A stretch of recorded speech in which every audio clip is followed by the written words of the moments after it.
What's your story? What's up, my friends? Jason Woodland here with Always the Journey TV. Just tried out that new intro, so let me know what you think about it. I just barely built it this morning. The music was actually put together by a dear friend, DJ Deo, who I've known for many, many years, and he built that specifically for the show back in 2017. Anyway, let me know what you think. Today, we are rocking and rolling with episode number 61. So I think by episode number 100, I will finally figure out what to do with this cord here that I've got hanging behind this painting. So anyway, I'm really excited about having all these amazing people out here on the podcast on Always the Journey TV. Thank you very much for dedicating your time to watching these. I always get some really great comments about it. And so I'm glad that we're able to provide value to the community. Also wanted to give a special shout out to a good friend, Kevin Kirk, down at the Heavy Metal Shop in Salt Lake City. He's just a great guy all around and is such an awesome part of the community. So go down there, check out his shop if you've never. I'd be surprised if you haven't. But anyway, buy a hoodie, buy a t-shirt, buy some music, rings, patches, all kinds of stuff. He's got a really cool shop down there. So anyway, the objective here is to spotlight people in the community to learn more about their businesses, their jobs, their music, their art, their side hustles, their event spaces, and like I say, everything in between. So thank you very much again for joining us. Today, I'm really excited about introducing to you a very dear friend, Doug Burton. He is the co-owner and chief creative officer of Saltworks Digital. Doug Burton is a leading creative professional with more than 20 years of experience in the digital marketing space.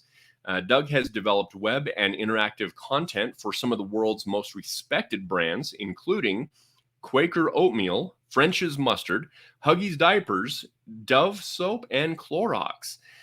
Doug's strengths include marketing strategy development, an in-depth understanding of consumer behavior, and the ability to create consumer-centric content. His focus is on helping brands build relationships with their customers based on respect. Doug's company, Saltworks, is a full-service digital marketing agency, providing services ranging from marketing strategy development to web development, brand identity and logo design, search engine optimization, and content and social media marketing. Doug is also the president of the Utah Independent Business Coalition, which is a 501c3 nonprofit, providing education, advocacy, and mentoring for small business owners in Salt Lake. Anyway, thank you very much, and we are excited to introduce to you Doug Burton. What's happening? Hey, Jason. Thanks for having me on the show. I appreciate the invite. I really do. Absolutely, it's an honor. Pleasure having you. It's always fun to go and get tea with you and talk philosophy and business and the world in general. We cover all the topics, don't we? Absolutely. I was telling my wife the other day that you're one of the few people that I know that really like to talk philosophy and talk about I'm a big Immanuel Kant fan, and then you've introduced me to some great philosophers as well that I've started a journey with. Awesome. That's great. Thank you so much, man. And also we need to grab tea again here soon. Yeah, absolutely. Awesome, man. Well, so yeah, let's talk a little bit about who Doug is. You've got such a vast and amazing, intricate background in so many different geographic locations and so many really cool things within also the radio world. But first of all, you originally come from Florida. Is that correct? Yep. I grew up in Gainesville, Florida, which is up in North Florida. So I don't know if you know where that is, but if you draw a line from Jacksonville to Tampa and then sort of intersect that line right in the middle, that's approximately where Gainesville is. And I grew up there and got into radio broadcasting actually when I was still in high school. Actually was looking for a job at the local grocery store. That was sort of my aspiration. Was I'm 15 years old, I can go bag groceries, this should be good. And I went to the grocery store to apply, and they were like, no, you got to be 16 to work here. So I'm like, okay, shoot, I really want a job, I really want to do something that I can make some money with. And my a friend of mine at the time said, how you make those mixtapes, and you have a mixer and you like to do that kind of stuff. And I said, yeah. And he said, you should apply at the local radio station. I'm like, I don't think they're going to hire me. I'm 15 years old. And he said, no, my friend, my other friend who got hired, he was 16. So, you should give it a shot. So I put together a little demo tape of, me reading the news and DJing, and sent the tape in. And I thought, well, that's the last I'll hear of that. And then about 4 days later, I got a phone call and they said, "Hey, do you want to come in and do the evening show?" And I said, you realize I'm 15, right? And they're like, yeah, come on in and let's talk. And so, I started doing that when I was actually in ninth grade when I started doing that, or it was ninth or 10th grade, and worked all through high school. Ended up moving to another radio station when I was 16. And then when I got into college, I was news director of a different radio station for a while. And then after college, got recruited to go work in Jacksonville, Florida. Then I worked in Orlando, Florida, at a station called Magic 107 there, which was a heritage radio station. And then I got into management, into programming, being the program director for several radio stations. And that's actually what took me out of state, took me to Wichita, Kansas, of all places. Whoa, interesting. So, okay, so the place that you were from in Florida, that's also the land of Tom Petty, right? Oh yeah. So we're Gainesville's Tom Petty's hometown. His brother still lives there. And so Tom used to play at a little club called Dubs on 13th Street in Gainesville. And if you're really into Tom Petty, there's some MTV footage on YouTube you should seek out, where he's driving around Gainesville. It's this black and white footage from, I don't know why it's black and white, from the 80s, but hilarious kind of behind the scenes of Tom Petty and his sense of humor driving around my hometown. Oh, that is awesome. Yeah. So you went from Gainesville to Wichita, you said? Well, first to Jacksonville and Orlando, and then Tampa, and then up to Wichita. So going to Wichita was kind of my first foray out of state, and it was a big culture shock because I'd never lived outside of the state of Florida. So I programmed a top 40 style station there in Wichita for 2.5 years. Oh wow! And I did the morning show. So wow. What were some of the songs that you recall playing that you always got excited about playing on that top 40 at that time? I remember at the time we broke the Sheryl Crow song. I'm trying to remember what All I Want to Do was out at that time. Yeah, exactly. And so I remember hearing that. We would get records and music from the record companies. And they asked us, all the radio stations, to kind of like give them feedback on it. And I remember hearing that at the time, thinking that's going to be a huge hit. Yeah. So we broke that soon, really early. Gosh, what else was out at the time? Hadaway. That was a big one. We had kind of an eclectic playlist. A lot of radio stations were playing 300 to 500 songs in their playlist, and we had about 1,000 songs. So it was a much bigger, more eclectic playlist than a lot of radio stations. Wow. That's interesting. So, and that was what, mid 90s, right? That would have been 93. Yeah. 93 to 94. Worked in Texas left Wichita, did a morning show in Texas for about 10 months, decided I didn't like Texas. Was in East Texas in a little town called Lufkin, Texas. It's if you know where Tyler, Texas is, it's not too far from Tyler, but a friend of mine in radio is such a small world, you meet somebody and you're going to run into them at some point in your career again, 2 or 3 times. And a guy that I used to sit by the pool with when I lived in Orlando, a guy that lived in my same apartment complex, ended up becoming program director at a station in Lufkin, Texas. And he called me and said, "Hey, do you want to come down here and do a morning show for me for a while?" And I'm like, I don't know anything about it, so, but I ended up doing that for a year before coming to Salt Lake. And at that point, I think I was in Lufkin when I got interested in the idea of advertising. And actually I came across this book the other day. This is the book that, see if I can hold it up here. Yep, I know that book. Positioning the Battle for Your Mind by Jack Trout and Al Rees. This is a fantastic book. And I came across that book in a bookstore, and I realized the amount of fun and creativity that existed in advertising. And I really got interested in things like slogans and branding and positioning. And so I originally thought that, advertising or marketing was just selling. And when I got into to the idea of positioning, and then I kind of began to see this is a powerful tool for, promoting ideas, changing minds, raising social awareness, whatever you want to do. And so I kind of set out to learn everything I could about advertising. Nice. Okay. And so this was when you were in Lufkin, right? Lufkin, yeah. Mm-hmm. So you start getting interested in the world of the advertising side of things and marketing when you were in Lufkin, Texas, yeah. Texas. Okay. Yeah, and I had kind of decided at that time that that was probably going to be my last on-air or programming gig in radio, because radio was headed towards automation, which is where they essentially pre-record the shows, and you don't have live DJs at the radio station, and they were cutting staffing back at a lot of radio stations, and I didn't really want to participate in radio like that. That was not the, what I thought was going to deliver the best product or the best radio station for listeners. So I thought I'll do something where it's essentially funded by advertisers, which is advertising, and we could, have a lot of fun and exercise some creativity. So I dug into the work of some of the advertising greats. You've probably heard of David Ogilvy. Oh, yeah. Very, very famous. Rosser Reeves is another guy that's worth looking up.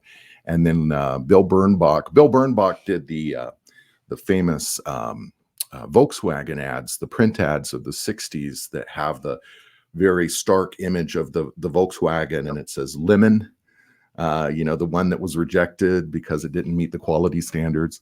And then Leo Burnett of, famous Burnett advertising agency. So I got interested in the work of those guys, and I thought this is what I want to aspire to do and master this skill. So I spent about the next 3 to 5 years, working towards that goal. And that's how I ended up getting to Salt Lake City. Was I got a call from a radio consultant who said, there's a radio station in Salt Lake City who wants to build like an in-house boutique advertising agency in the radio station. And I said, wow, that sounds like the perfect gig for me. And where is Salt Lake City? I really didn't know anything about Salt Lake at the time. Wow. So he said, fly out, take a look, let me know what you think. And, as soon as I landed and I saw, wow, the mountains are right here, I was like, this is pretty cool. And I had no keen affection for East Texas. So I was like, yeah, this looks like a perfect opportunity for me.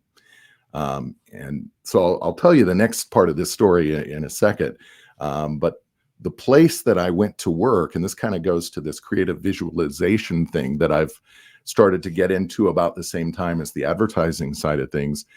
I think I had read Deepak Chopra's one of Deepak Chopra's books, and I kind of got into the idea of creative visualization, that I could, with some focus and energy, kind of create a situation that was going to be beneficial, or the situation that I wanted, what I was desiring out of life. So I envisioned the place that I was going to work. I didn't envision the city, but I envisioned, like, what would the building look like? What would the people that I'm working with, what would they be interested in? What would their skill sets be? What kind of an environment would it be? And everything that I had visualized came true when I came to Salt Lake and went to work for Kasem 97 and the mountain. And the building that I went to work in was on the 7th floor of the Woodland Towers building. That is so awesome. I love that. And then it was years later when you and I met a few years ago that I found out the family history there with you with the Woodland Towers. Yep. That is so cool, man. Thanks for sharing that. I love that. So the 7th floor, which side was it facing? Was it facing east, or was it facing west, or north? Well, actually, I believe, if I remember correctly, it was facing west. Let me see. Yeah, because there was that little school lunch place down there. Yeah, so I could look out my office window and see school lunch right below me. So yeah, it was facing west. So you had the sunsets each evening and everything. Yep. Man, that's awesome. was absolutely beautiful, and it was just so surreal because that's really kind of what I had envisioned as the environment I wanted to work in. Gosh, that it's awesome when you really sort of hone in your sort of envisioning of what you want your future to look like. It can definitely come true if you're focused on that. Here's sort of a fun sort of derivative question. Who is one of your favorite radio personalities while growing up in radio? Gosh, there's so many. There was a guy in Los Angeles at Kiss FM in Los Angeles. I liked Rick Dees, but there was a guy that did the afternoon show there named Bruce Vidal, and he was absolutely amazing. He was sort of the on-air personality I used to try to emulate.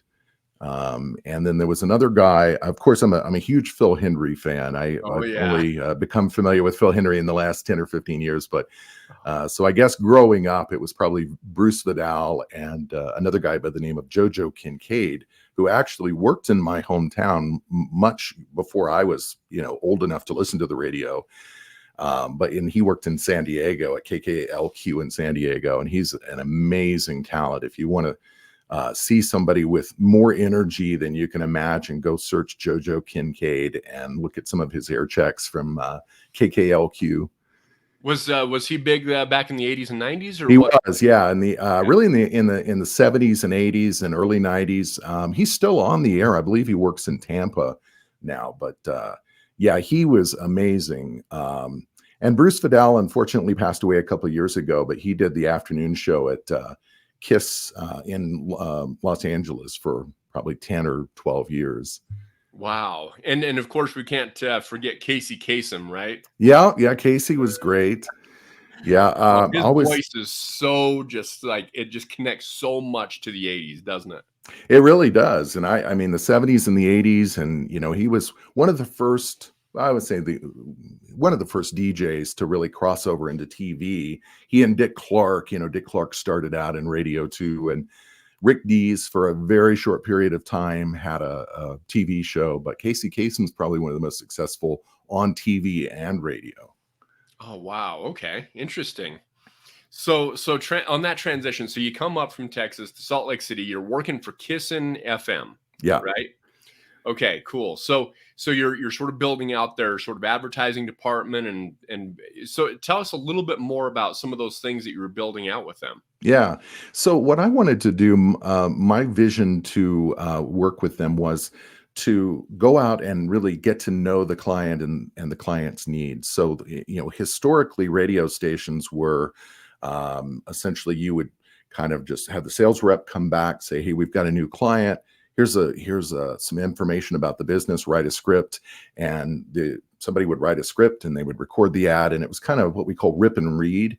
And I wanted to build whole campaigns with the client where we were planning their marketing for 6 months, a year, or 2 years down the road, and building rather than just doing one commercial, doing a campaign that maybe was 10 or 20 commercials that kind of had that continuity and had the common thread running through them, like a national advertising campaign would for any major brand. And my idea was these small clients, the local small clients, can exercise the same strategies as the major brands by putting some more time and thought and building a campaign. So that's what we did. And it was a process that I don't think I coined this term, but it was referred to as the creative-led sell, because we would go out and pitch the client on an idea, on a creative concept for a campaign, and they would get really excited about it and then say, "Great, I want to buy a year or 2 years worth of advertising on your radio stations." So it was really good for the sales department as well, because it would in effect get clients to make a longer term commitment, and because they could see the vision of what we were wanting to do for them. Exactly. Yeah. That's really cool. And as I've told you, my mom grew up in, doing the Right. jingle for the Fort Worth National Bank, and she was some of the spokeswomen out there in Texas. And then she did a lot of voiceover work. And so in my younger days, I actually grew up a lot in radio stations, and also grew up in sound booths and sitting outside sound booths, watching her with headphones on and doing all kinds of cool recording. And she did stuff for Betty Crocker and fertilizer companies and all kinds of stuff. And any of the major grocery store chains from New York to California, if you walked into, you'd hear my mom's voice. And Right. it's so cool. In fact, shout out to a dear friend, Ricky Meese, who does traffic at KSL. She's been a friend of the family since I was, little tiny kid. And it's just sort of fun, radio and media. It's fun to sort of be sort of connected to. And honestly, that's one of the many reasons why I do a podcast. But I think the original inspiration, as I said on very first episode, was Pump Up the Volume with Christian Slater. Great movie. Oh, one of the best. People ask me when they find out I was in radio broadcasting, they'll ask me, so that show WKRP in Cincinnati, was radio probably wasn't really like that, was it? And I tell them, actually it was. It was almost just like that. We worked in so many radio stations that had a Herb Tarlick as the sales guy. And I worked with a guy that was almost a carbon copy of Les Nessman, the news guy. Wow. It's kind of funny, the stereotypes that show brings to the surface that, in a lot of ways, as far as the crazy promotions and things like that, radio was like that. Yeah. Wow, that is so awesome. I love it.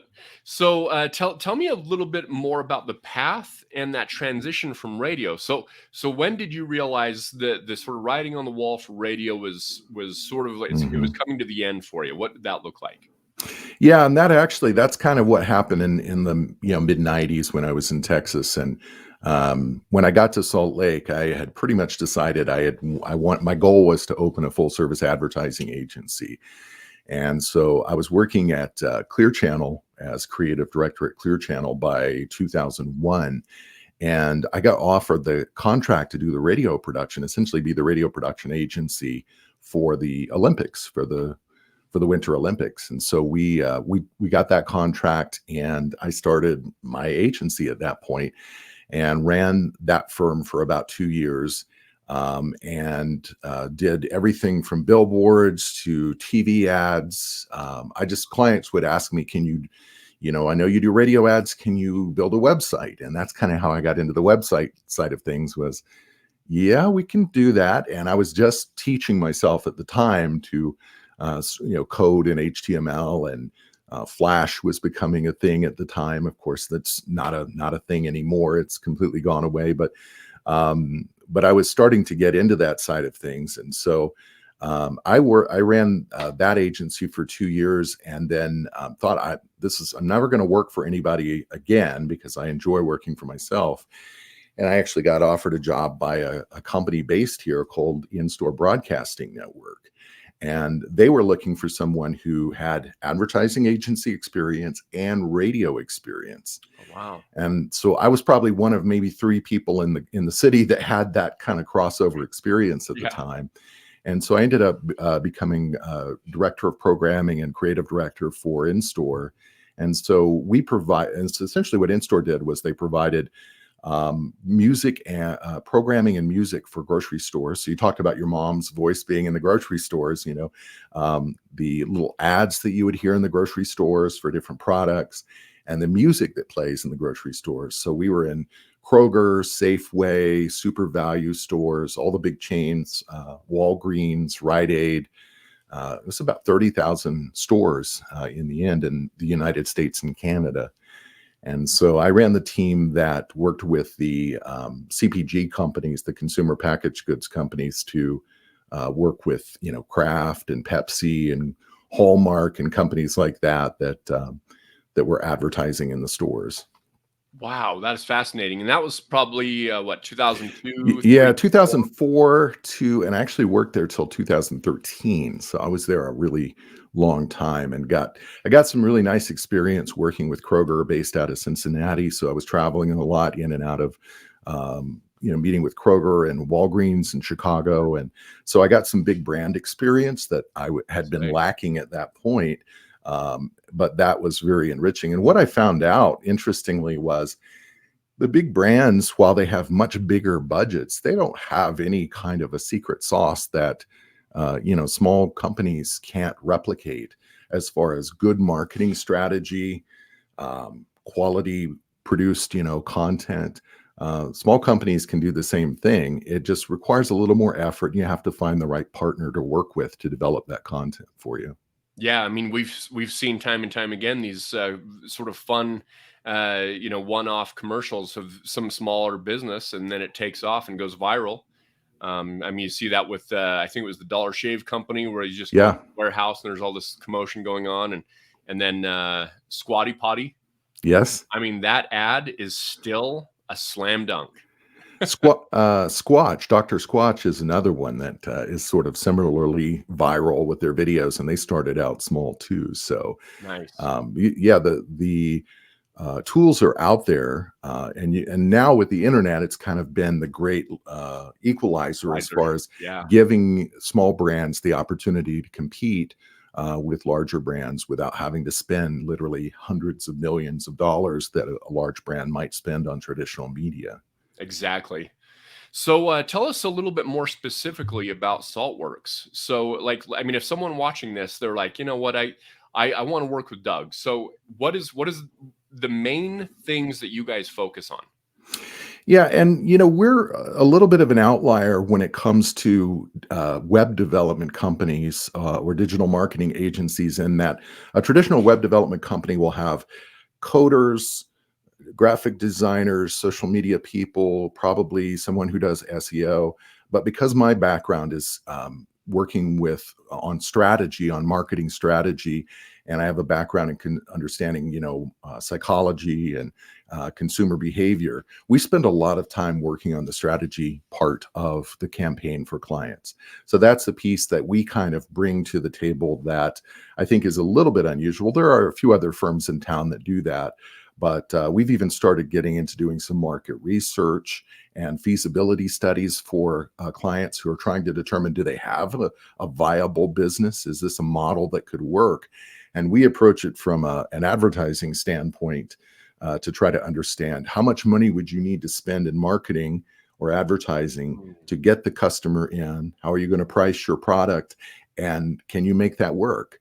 Yep. Because that's really that's marketing, right? That's like product development and marketing. So we spend a lot of time in that area, and of course we provide all the full range of services, from web development to social media and content development. We make podcasts, we do all that kind of stuff for our clients, and Google ads, Facebook ads, things like that. Although we're doing Facebook ads less now, they don't work quite as well as they did a couple of years ago. So Instagram, TikTok, all of those things. Exactly. That's awesome.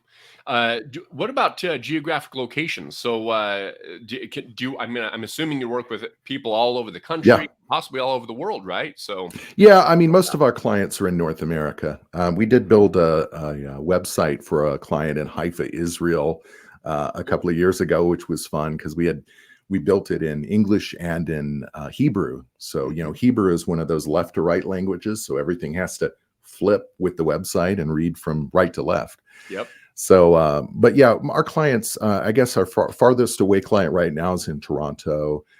We have clients in DC and Florida and Los Angeles, but about 40 to 45% of our clients are here in Utah.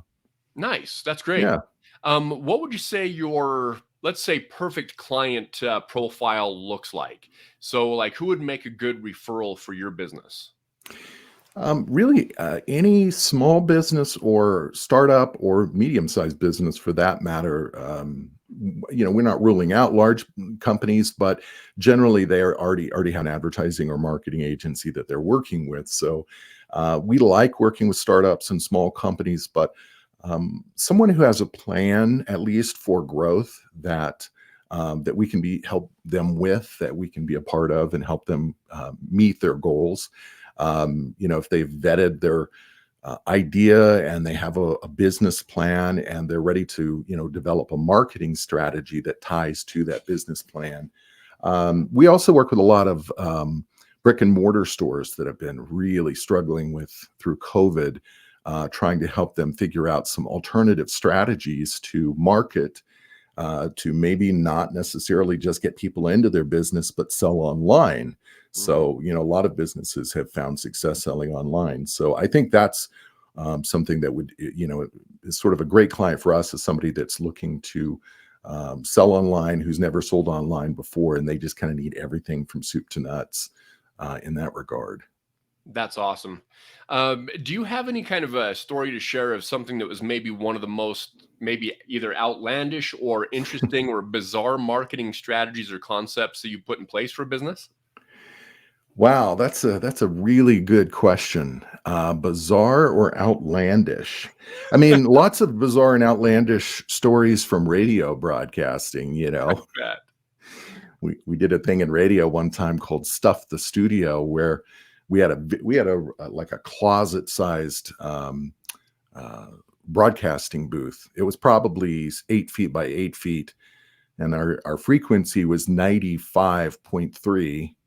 So we thought, what if could we get 95 people in this room? And we thought that might be a fun promotion. So we actually did that. It was called Stuff the Studio, and we got a sponsor, to agree to donate. I think it was $950 to charity or something like that if we could get 95 people in the room. So, and we did. We have some great photos of it. Of actually, the newspaper came out and took photos. So that was kind of a fun promotional thing that we did in radio. That is awesome. What kind of square footage was that? It was like an 8 by 8 room. So there were literally people, crammed under shelves, wedging themselves down near the floorboards, and it gets really hot in a room when you put 95 people in a room. I couldn't even imagine. That's insane. We had the fire department luckily was there to help, extricate people from the room afterwards. No injuries, but it went off. It went off well. We did a lot of things like that in radio, and we loved doing events. Back when flash mobs was the thing, that was, it was fun to do those types of things. Those are kind of a little cliche now, but I would say that one of my favorite campaigns in marketing that I've done, we have a client who has he's a mediator, essentially. He has a mediation business. And this isn't really an outlandish idea, but we worked with him to come up with a slogan, which is mediation changes the conversation. And the idea being that he's the opposite of litigation, which is very expensive, suing another party. If you can work out an amicable settlement through mediation, then you're not just changing the relationship with that person, you're changing the whole conversation. And so we did a campaign where we showed nasty letters or notes being written by people. So one says, prepare to hear from my lawyer.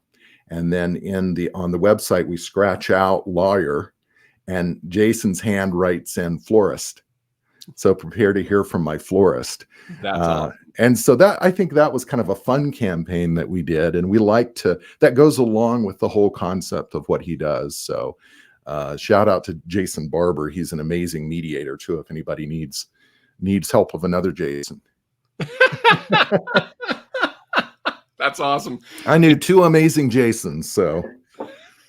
That's awesome, man. Thank you. Yes. Oh, that's so cool. So what would you say is one of the best ways for a potential client to get a hold of you? They can reach out to me through my website, which is, there it is. Oh, nice. Saltworksdigital.com. And they can just shoot me an email at info@saltworksdigital.com. Let's try that. info@saltworksdigital.com. Mm-hmm.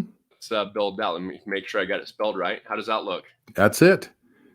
That's it. Yeah, I would love to talk to any small business owners, startups, anybody who needs help in the digital marketing space, because we love working with small business owners. And I have an amazing team. Andrew James on my team, who's my business growth expert, Amy Cook, who is our social media manager, and Scott Standriff. We have some amazing people on our team. So I'm really lucky in that regard, and I couldn't do any of this without my team. Yeah, I mean it's all about team, right? There's no I in team, as they say. Exactly. Whoever they are. Awesome. Let's see here. So we've got a good way for clients to get a hold of you. Let's as we move to a wrap up, Doug, I'd like to learn what is one of your favorite songs, favorite quotes, or both? Favorite songs. So there's a song right now and most of my songs are very related to social consciousness and social activism. There's a song by Gregory Porter. I don't know if you're familiar with Gregory Oh, Porter. no. Amazing singer. And he's got a song called Take Me to the Alley that the lyrics for this song just really touch me. And I'll just encourage everybody to go listen to and look up and listen to Take Me to the Alley by Gregory Porter. And the other one, I'm a huge Brett Dennen fan, and he has a song called Heaven that he does with Natalie Merchant. And I would highly encourage this. Again, it's lyric based, right? So listen to the lyrics because there's a real social meaning behind both of those songs. So big fan of those. That's awesome. Well, thanks for sharing those. Absolutely. Thanks for asking. Yeah, man, absolutely. So, is there anything I may have missed in talking about the business, or anything that you would like to share that my listeners need to know about Doug Burton? I guess my work with Utah Independent Business Coalition is really important to me. I've been president of Utah Independent Business Coalition since I think it was 2017, and that has been such a meaningful experience to me, and getting to work with and understand the plight of small businesses at the grassroots level, and especially going through COVID. I mean, it was such a tough time and continues to be a tough time for a lot of small businesses. But that has been one of the more meaningful and challenging experiences of my life. But I just like to let everybody know about UIBC and our mission. We provide mentoring and educational and social events and advocacy for small businesses. So we're actually a 501c6. So we're like a chamber of commerce, which means that we can go to the legislature and lobby on behalf of small businesses. They don't often listen to us, but or do what we want, but we can go lobby, right? We can ask. So that's powerful. And our goal going forward is to continue to take forward that message of buying locally, supporting your local independent small business wherever you can. And like one of the posts that I had recently was talking about people boycotting brands whose money was going to go to companies in Russia, which is a thing now because of the situation in Ukraine. And one of the best ways you can be sure that your money stays local is to buy local and patronize the businesses here. One of my favorite, you asked about quotes, one of my favorite quotes is it's more of a meme, and it's, every time you buy from a small business, an actual person does a little happy dance. Yes, I love that meme. Absolutely. Yeah. In fact, I think one of those memes, it's like a video and it shows two gals behind the cash register and the customer leaves and they both lean down and they get all like giddy and excited. And it's just awesome. I love that. It's wonderful. I mean, when you buy locally, there's so many great things happen. It keeps the money in the local community, and so much of that money goes to real people here in Utah that are supporting families, and it goes to a lot of other local businesses, because we all kind of, if I buy from Liberty Heights Fresh, and then Stephen at Liberty Heights Fresh, he buys from other local businesses, for example. There's that culture of buying locally that gets perpetuated, which is a really good thing. Exactly. And I'm really glad that you brought that up, because I definitely wanted to shout you out for all of the hard work you've done throughout the years as president of UIBC. You've done a phenomenal job. The board of directors is great over there. You guys have always done historically really great educational events. In fact, the most recent one was with the Wasatch Business Series, of which both of us are co-founders of, along with a lot of other esteemed individuals. And you were the presenter for a cybersecurity on websites, which was absolutely phenomenal. You did such a great job with that. Thank you. Yeah, it's the first time, believe it or not, I've ever presented at a Vest Pocket or UIBC event as an actual speaker. I've kind of emceed the events and introduced speakers, but yeah, it's the first time I've actually presented on something that was my subject matter that I know about. Yeah, well, you did a great job, and there was a ton of value Thank you. given. So, yeah. So, to all of my watchers, listeners, and so forth, keep an eye out for Saltworks Digital. These guys do amazing work out here in the community and in the country at large. And then Utah Independent Business Coalition, the nonprofit we were just barely speaking of, is a very important and key member of, and like I said, co-founder of the Wasatch Business Series. So keep your eyes out for that as well, because every other month there's one of our organizations is doing one of the events. So very good stuff there, Right. Doug. Yeah. Is there anything else I may have missed? I think that's it. So thank you so much for having me on the show. I mean, you've had so many notable folks on. It's a real honor to be asked. And of course, I've known you for several years, and I'm really honored that you asked. And it's a pleasure to be here. Absolutely, my friend. I'm glad you're here, and I can't believe we haven't had you on already. I know. Well, we go to tea quite often and chat, but we could just have recorded one of those too, right? Oh, absolutely. Awesome. Well, as I move to a wrap up, I'm going to place you in the green room so you can hang out for a Absolutely. sec as I wrap that up. Is that cool with you? Sounds great. All right, my friend. Thank you so much for being on the show today. My pleasure. All right. Talk to you in a sec. So there you go, ladies and gentlemen. Thanks for joining us on Always the Journey TV, episode number 61, or interview number 61, as the case may be.